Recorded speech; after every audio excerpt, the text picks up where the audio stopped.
ఒకసారి శ్రీకృష్ణుడు నిండు సభలో ఉండగా ఒక బ్రాహ్మణుడు వచ్చి అన్నాడు, ప్రభు, జరాసంధుడు అనే రాజు అనేక మంది రాజులని ఓడించి కారాగారంలో బంధించాడు. వాళ్ళందరూ ఎన్నో హింసలకు గురవుతున్నారు. ప్రభు, మీరు త్వరలో ఆ జరాసంధుడిని బంధించి ఆ రాజులని విడిపించవలసిందిగా ప్రార్థన. శ్రీకృష్ణ పరమాత్మ అన్నారు, త్వరలోనే జరాసంధుడిని ఓడిస్తామని మాట ఇస్తున్నాం. శ్రీకృష్ణ పరమాత్మ ఉద్ధముడిని సలహా ఇవ్వమని అడిగారు. ఉద్ధముడు అన్నాడు, ధర్మరాజు రాజసూయ యాగం చేయాలనుకుంటున్నారు కదా, నలుదిక్కుల రాజుల నుంచి రక్షించవలసి వస్తుంది. ఆ సమయంలో జరాసంధుని సంహరిస్తే బాగుంటుంది. శ్రీకృష్ణ పరమాత్మ సంతోషించి ఇంద్రప్రస్థకి చేరుకున్నారు. ధర్మరాజు శ్రీకృష్ణుడికి మర్యాదలు చేసి రాజసూయ యాగం గురించి మాట్లాడారు. ధర్మరాజు భీమ, అర్జున, నకుల, సహదేవులని పిలిచి ఈ నలుగురిని 4 దిక్కులకి పంపారు. వీరు 4 దిక్కుల ఉన్న రాజుల దగ్గర కప్పం కట్టించుకున్నారు. ఎవరూ వ్యతిరేకించలేదు. అందరూ ధర్మరాజుని చక్రవర్తిగా అంగీకరించారు. కానీ ఒక్క జరాసంధుడు మాత్రం కప్పం కట్టడానికి అంగీకరించలేదు. ధర్మరాజు ఏం చేయాలని ఆలోచిస్తుంటే శ్రీకృష్ణ పరమాత్మ అన్నారు, ధర్మరాజా, నువ్వు బెంగ పెట్టుకోకు. జరాసంధుడిని సంహరించడం కోసం నేను, అర్జునుడు, భీముడు కలిసి బ్రాహ్మణ రూపంలో వెళతాం. జరాసంధుడు బ్రాహ్మణులు ఏది అడిగినా లేదనకుండా ఇస్తాడు. బ్రాహ్మణ రూపంలో వెళ్ళి యుద్ధ భిక్ష అడుగుతాం అని శ్రీకృష్ణుడు, అర్జునుడు, భీముడు బ్రాహ్మణ వేషంలో జరాసంధుడి దగ్గరికి వెళ్ళి యుద్ధ భిక్ష కావాలి అని అడిగారు.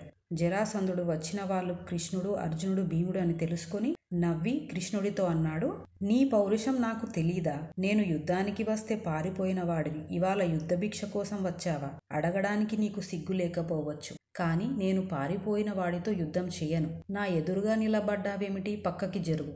ఇక చిన్నపిల్లవాడైన అర్జునుడితో యుద్ధం చెయ్యను. పెద్దవాడైన భీముడు ఉన్నాడు కదా, నాతో బలానికి సరిపోతాడు అని మల్ల యుద్ధానికి సరిపోయేలా ఒక స్థలాన్ని సమానం చేపించాడు. జరాసంధుడు, భీముడి మధ్య యుద్ధం మొదలైంది. ఎంతో భయంకరంగా పోరాటం చేస్తున్నారు.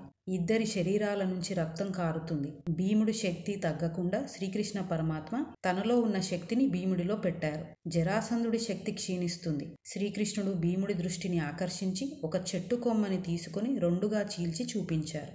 భీముడు తన కాలితో జరాసంధుని కాలు తొక్కిపెట్టి ఇంకొక కాలిని తల వరకు చీల్చేశాడు. శరీర భాగాలు చెరోవైపు పడేశాడు. జరాసంధుడు మరణించాడు. అక్కడ బందీలుగా ఉన్న రాజులని విడిపించారు. ధర్మరాజు రాజసూయ యాగం మొదలుపెట్టారు. రాజసూయ యాగం బాగా జరగడానికి వచ్చిన వారికి ఎలాంటి ఇబ్బంది కలగకుండా ఎవరెవరు ఏ పనులు చేయగలరో వారికి ఆ పనులు అప్పచెప్పారు. యాగంలో దానాలు చేయడానికి కర్ణుడిని నియమించారు. భోజనాల దగ్గర భీముడిని పెట్టారు. శ్రీకృష్ణ పరమాత్మ దగ్గర అర్జునుడిని పెట్టారు. యాగానికి సంబంధించిన సామాన్లు తెచ్చి సమయానికి ఇవ్వడానికి నకులుడిని పెట్టారు. దేవగురువులని పూజించడానికి సహదేవుడిని పెట్టారు. భోజనాలు చేసే దగ్గర అందరినీ పలకరించి భోజనం చేసేలా చూడడానికి ద్రౌపదిని పెట్టారు. యాగానికి వచ్చిన వారు పాండవులని వారు చేస్తున్న మర్యాదలను చూసి మెచ్చుకుంటున్నారు. యాగం అయిపోయాక సభలో అగ్రపూజ చేయాలి. సభలో ఎందరో రాజులు, మహర్షులు, గురువులు ఉన్నారు. ఎవరికి అగ్రపూజ చేయాలి అని ధర్మరాజు ఆలోచిస్తుంటే చిన్నవాడైన సహదేవుడు లేచి ధర్మరాజుతో అన్నాడు, అన్నయ్య, ఎవరికి అగ్రపూజ చేయాలి అని ఆలోచిస్తున్నావా? కాలం, దేశం, క్రతువు, కర్త, భోక్త, జగత్తు, దైవం, గురువు, సాంఖ్యం, మంత్రము, అగ్ని, ఆహుతి, వేలలు, విప్రులు, జననం, వృద్ధి, లయం ఇన్నిగా ఉన్న భగవంతుడు ఇవాళ మనందరం మన కళ్ళతో చూడడానికి వీలుగా సాకార రూపంగా మనం ఎప్పుడూ బాగుపడాలి అని కోరుకుని యాగానికి వచ్చి యాగం నిర్వహించిన మహాపురుషుడు మన ముందు కూర్చొని ఉండగా ఇంకా ఎవరినో వెతుకుతావు ఏంటి అన్నయ్య? శ్రీకృష్ణుడికి అగ్రపూజ చేయండి. ధర్మరాజు, ద్రౌపదీదేవి, కుంతీదేవి, భీముడు, అర్జునుడు, నకుల, సహదేవులతో కలిసి శ్రీకృష్ణుడి పాదాల దగ్గర కూర్చుని ఒక బంగారు పళ్ళెం తెప్పించి శ్రీకృష్ణుడి కాళ్లపై ద్రౌపదీదేవి నీరు పోస్తూ ధర్మరాజు కాళ్ళు కడుగుతూ మిగిలిన 4 తమ్ముళ్ళు పువ్వులు వేస్తూ ఆ నీటిని అందరి శిరస్సులపై చల్లుకుని తెల్లటి పట్టు వస్త్రాలు, హారాలు బహుకరించి తాంబూలమిచ్చి శ్రీకృష్ణ పరమాత్మ కాళ్ళకి నమస్కరించారు. సభలో ఉన్న వాళ్ళు చాలా సంతోషించారు. కానీ శిశుపాలుడు లేచి అన్నాడు, ఈయన పుట్టింది యాదవుల కుటుంబంలో. అసలు ఈయన ఎక్కడ పుట్టాడో ఎవరికీ తెలీదు. కొందరంటారు దేవకీ వసుదేవులకని, ఇంకొందరంటారు యశోదానందుల దగ్గర ఉన్నాడని. కులం, గోత్రం తెలీదు. బావి వరసలు లేవు. ఎంతమంది గోపకాంతులతో ఉన్నాడో, ఎంతమందితో తిరిగాడో. ఇది నడువడి అని చెప్పలేము. అలాంటి నడవడిక ఉంది. మానం మర్యాదలు లేనివాడు, ఇలాంటి వాడికి అగ్రపూజ, సభలో ఈయన కన్నా తగినవాడు లేడా? ఇలాంటి కృష్ణుడు అగ్రపూజ అందుకున్నందుకు ఇప్పుడే ఇతన్ని శిక్షిస్తా అని గదతో కృష్ణుడి మీదకు వెళుతుంటే శ్రీకృష్ణ పరమాత్మ ఒక చిరునవ్వు నవ్వి సుదర్శన చక్రం తీసుకుని శిశుపాలుడి శిరస్సు తీసేశారు. శ్రీకృష్ణుడు తన మేనత్తకి శిశుపాలుడి 100 తప్పుల వరకు ఏమీ చేయను అని మాట ఇచ్చారు. 100వ తప్పుతో శిశుపాలుడు మరణించాడు. సభలో ఉన్న వాళ్ళందరూ దుర్మార్గుడు మరణించాడు అన్నారు. ఈ యాగం పూర్తి అయి ధర్మరాజు సంతోషంగా ఇంద్రప్రస్థని పరిపాలిస్తున్నారు. శ్రీకృష్ణుడు ద్వారకకి బయలుదేరాడు. ఈలోపు శాల్యుడు అనే రాజు శ్రీకృష్ణ పరమాత్మపై కోపం పెంచుకొని పరమశివుడి గురించి ఘోరమైన తపస్సు చేశాడు. రోజు గుప్పెడు మట్టి మాత్రమే తింటూ తపస్సు చేశాడు.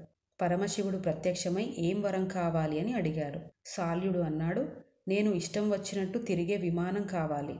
పరమశివుడు సరేనని మయుడిని పిలిపించి సౌబకము అనే విమానాన్ని నిర్మింపజేసి ఇచ్చాడు. శాల్యుడు ఆ విమానంలో ద్వారకకి చేరుకొని ద్వారకలో ఉన్న అంతఃపుర గోపురాలు, చెరువులు అన్నీ ధ్వంసం చేస్తున్నాడు. వెంటనే అక్కడ ఉన్న ప్రద్యుమ్నుడు, సాంబుడు మొదలైన వాళ్ళు వచ్చి యుద్ధం ప్రారంభించారు. భయంకరమైన యుద్ధం జరుగుతుంది. ఈలోపు ఇంద్రప్రస్థ నుంచి శ్రీకృష్ణుడు వస్తున్నారు. శాల్యుడు మాయ ద్వారా వసుదేవుడిని సృష్టించి సంహరించాడు. నిజంగా తన తండ్రి అనుకుని శ్రీకృష్ణుడు కృంగిపోయారు. అక్కడ ఉన్నవాళ్ళు శ్రీకృష్ణుడితో అన్నారు, ప్రభు, వసుదేవుడు అంతఃపురంలో ఉన్నారు. శాల్యుడు మాయ ఉపయోగించాడు. ఈ మాటలు విన్న శ్రీకృష్ణ పరమాత్మ తన సుదర్శన చక్రం ద్వారా శాల్యుడిని సంహరించారు. తర్వాత దంత్రవక్తుడు వచ్చాడు. అతన్ని కూడా సంహరించాడు. ఓం నమో భగవతే వాసుదేవాయ నమః.